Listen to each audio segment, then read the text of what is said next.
Yesterday saw the continuation of a rebound in the S&P 500, but year to date we are still seeing many companies that are down red, in fact quite a large number which are down double digits, but our focus today is going to be on the semiconductor industry, in particular AMD, as well as touching upon Nvidia, which are both down double digits at the start of 2025.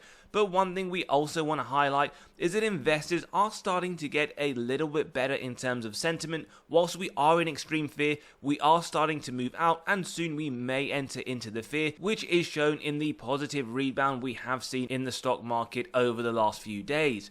Now we want to draw your attention to AMD, a company that is down around 42% over the last year. Now its 52-week low is around $95, so whilst it does still trade pretty much near that point, we did get a little rebound and it's now sitting at $106, with both Wall Street and Seeking Alpha calling this company a buy.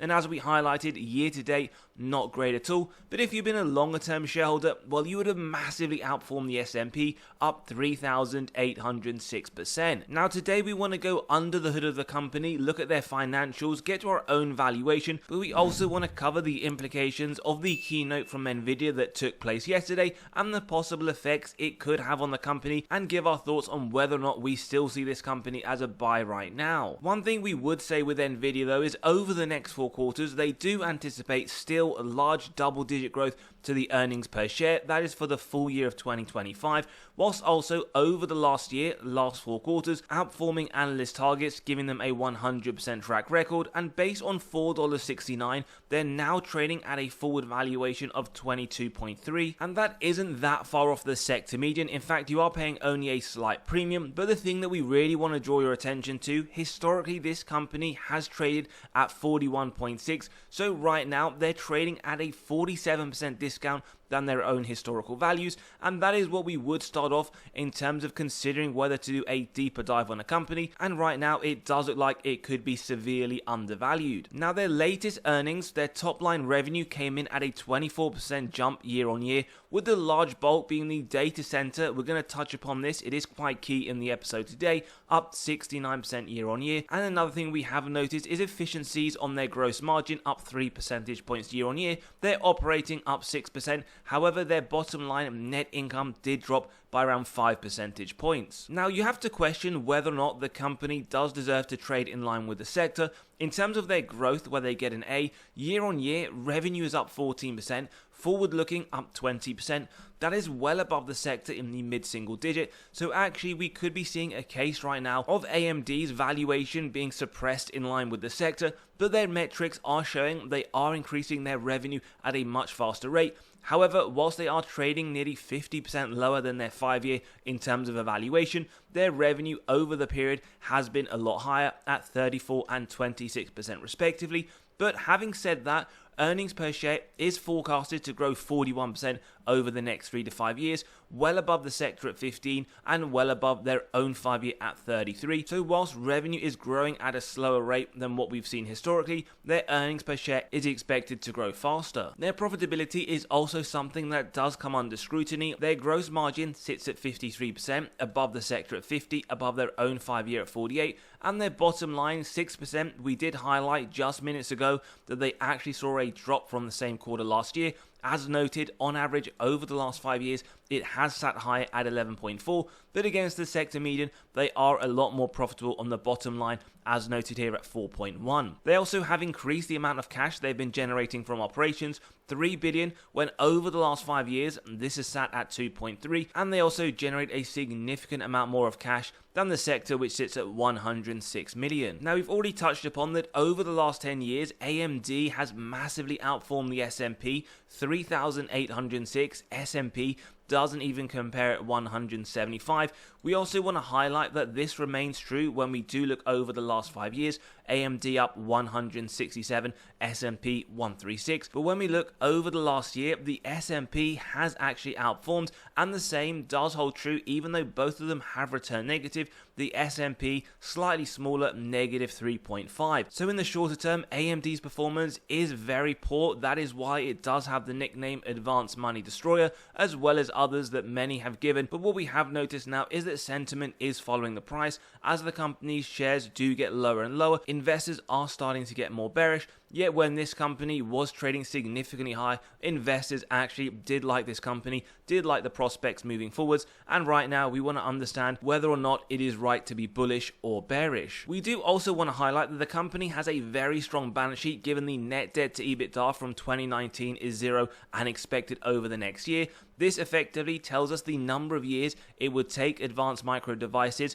to pay off all of their debt net of cash on hand, 0 meaning not even 1 day, and always great to consider companies in the portfolio that have what we would call bulletproof balance sheets, and AMD does at the moment look to be one of those. However, we do have to make you aware that the company is fairly cyclical. If we look at the sales growth, some years very strong double digits, but other years we get negative growth. In fact, also some years we get low single digit, just something you need to understand in the industry. However, if we were to compare this to Nvidia, you could see whilst it does again look very volatile, very inconsistent, they have produced better numbers on their top line at a far more consistent rate. Again, for AMD, cyclicality is showing in the ROIC. Typically, we want to note at least 10% to give us faith management are able to effectively allocate their capital. Last 3 years, this has been low single digit, which may either put investors off, or when we do come to our own valuation, they may demand a higher margin of safety. And even with that cyclicality to their top numbers, the volatility, they still have grown their top line at a very rapid rate,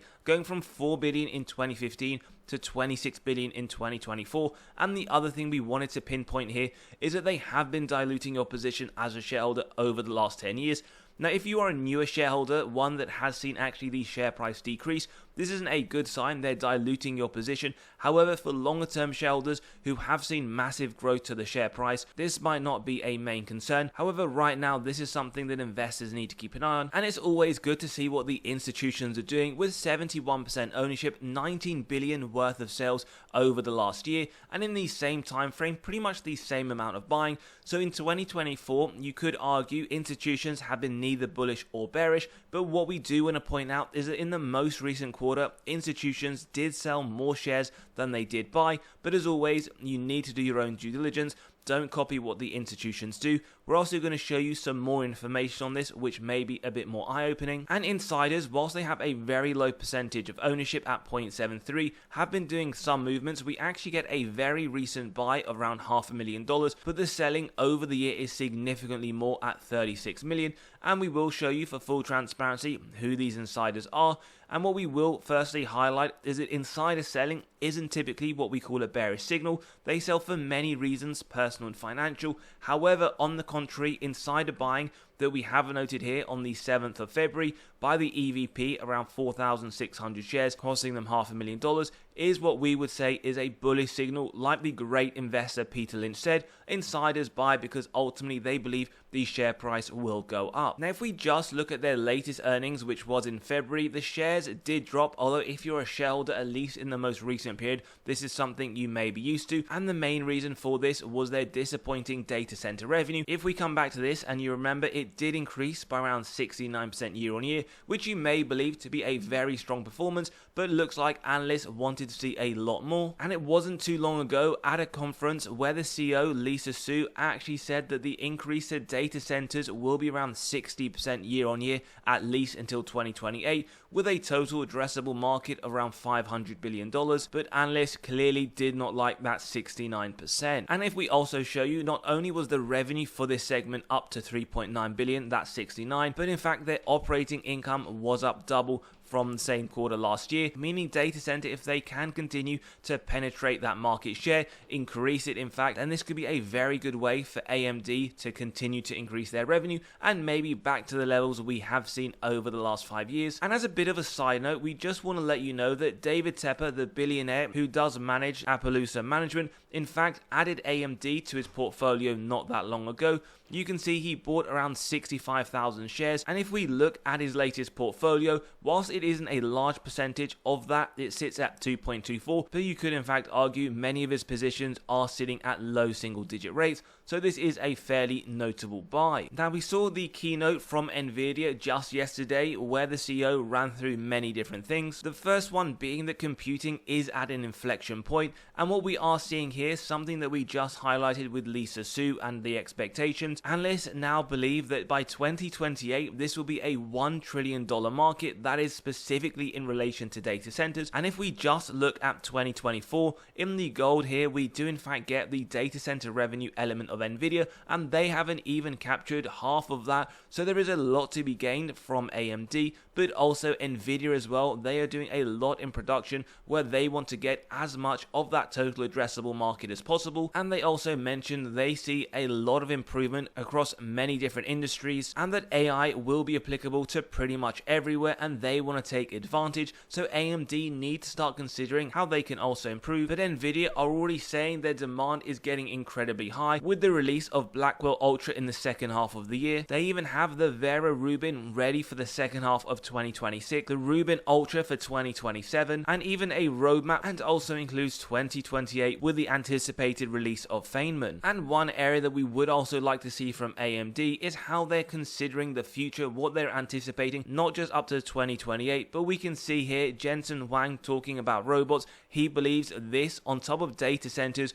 will be the next multi-trillion dollar industry. And why we keep comparing the two, because we can see the annual market share here of Nvidia versus AMD. In the most recent year, 2024, we can see that AMD is around 12%, with Nvidia around the 88% mark, but AMD's has only been pretty much decreasing from 2017-2018, and as we will come to show you, this is pretty much the key reason why analysts have continued to downgrade advanced micro devices. And we can see another source here effectively telling us in 2024 Nvidia's estimated data center GPU market share sat around 94%, AMD at 4.2 and Intel at 1.8. So this is something that does need to be considered by AMD. How can they continue to increase their market share, as this is ultimately one of the key, if not the main considerations for investors in Wall Street. And as we showed you at the beginning of the year, HSBC gave the company a double downgrade. Their key citation for this was strong AI competition.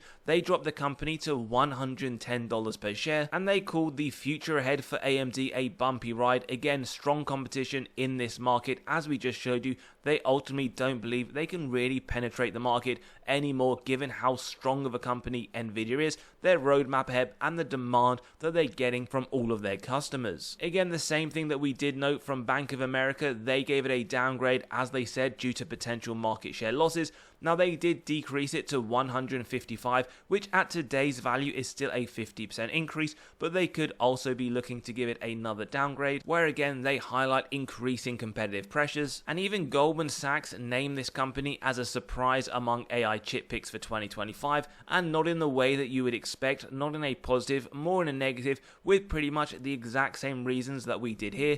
They believe that the GPU market has a lot of fierce competitions, and they also cut their revenue estimates for the full year by double digits, decreasing their overall price target to $129. But as we see, the company has dropped significantly year to date, so even at that rate, you are still talking a near 30% upside. And finally, although you are starting to see the message, again, we got another one at the beginning of the year, lower data center GPU revenue than expected, and that is why analysts are concerned. Now, just before we get into our own valuation process, we want to let you know we have released our latest free weekly article. We drop one every single Monday morning where we cover severely undervalued stocks as well as what's gone in the market over the last few days. So click below, you can sign up and read straight away, where you'll also be able to gain access to severely undervalued stocks for the month of March. Lots of information for each one, the upside that Wall Street themselves see over the next year.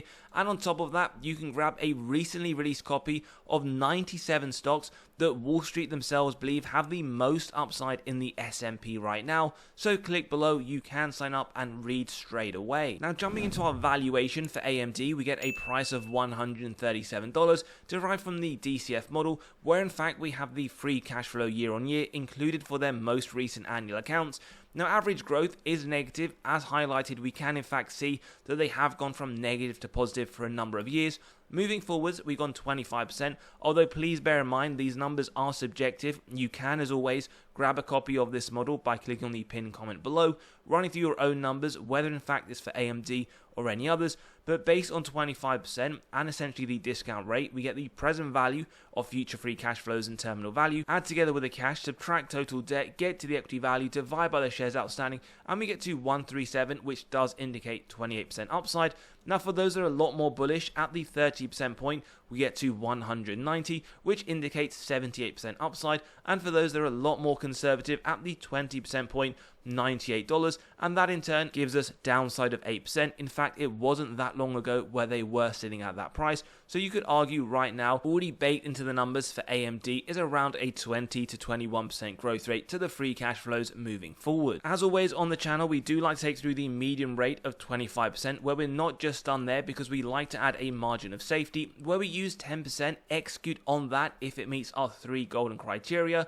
wide moat, strong financial metrics, and good forward-looking data. If you believe that, a buy at around $123, then we keep going till it's near the current trading price. Now it's not at 25% MOS just yet, but for advanced micro devices, you're getting at least $20 up to $110. With Wall Street, they have on average untouched their price target, $148. That translates to 38% upside. Now let us know, maybe you believe now is a great time to consider. Maybe you believe in fact competition is too strong from Nvidia. They're gaining a lot of their market share, which may increase over the next few years. But also, if you are very bullish on this company and you believe 30% is more appropriate at $190, we can show you the MOS currently on offer, and no surprises, it will be a lot higher than the one we just ran through. In fact, you are getting around 40% MOS up to $114, and 45% not there yet. So if you do believe in long-term growth for AMD, you can see them growing their future free cash flows at 30% year on year, then right now you are getting an MOS around the 40% point. With Wall Street, as we can see, their price target is untouched at $148. As always, give us your thoughts: advanced micro devices or advanced money destroyer. Do you see this as a buy, hold, or sell? Don't forget, as always, to sign up to the free weekly newsletter. Grab those spreadsheets, come and join us in a Patreon where we cover our weekly buys and sells. And as always, have a great day. We'll see you all on the next one.